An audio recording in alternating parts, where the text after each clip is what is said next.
Good morning. It's great to be with you again. It's been a long time since I've had a chance to see many of you. This weekend we have the reading about one of my favorite readings from the book of Acts about the creation of the first deacons in the early church in Jerusalem. And it reminds me of my own pathway toward the diaconate over a period of many years. Deacon comes from a Greek word diakonos, which means to serve, and so the core of our ministry as deacons is supposed to be as servants in the church, or as it says in the book of Acts, waiting on tables and proclaiming the word. I guess I've spent a lot of years trying to figure out what does that mean, and at different periods in my diaconate, it has led to different phases and different types of ministry of service, as I try to discover what does it mean for me to be a servant of Christ and a servant within the people of God. About just before St. Patrick's Day, I got a call from my son and his wife who were living in the DC area asking, since they would have to be working from home and had 3 small children, would I consider coming down and spending time with them? So I said yes, and I was down there by St. Patrick's Day.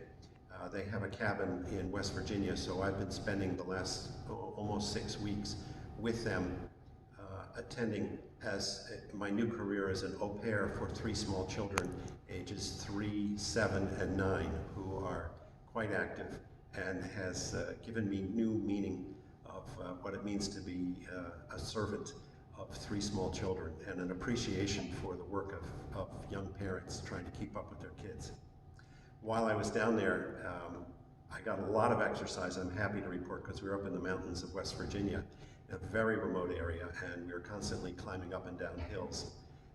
And I also got to do a lot of baking, which is another way of learning about what it means to wait on tables.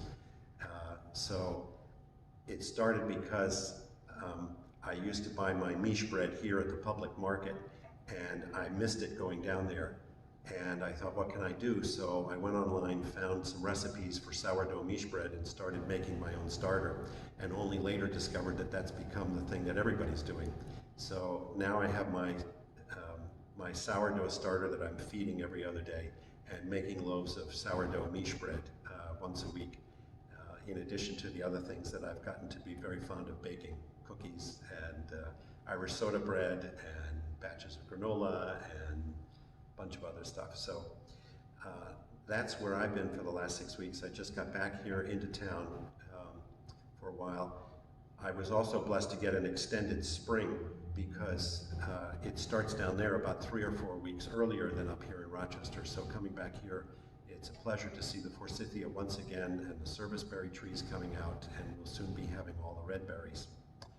So I just wanted to say how much I've missed seeing all of you and how good it is to be back here, and to encourage us all, who all of us are being called as servants these days, to serve in new and different ways and to understand our role with each other in ways that lead to some creative innovation and new ways of learning how to respond to the needs of others around us. So thank you and God bless you this week.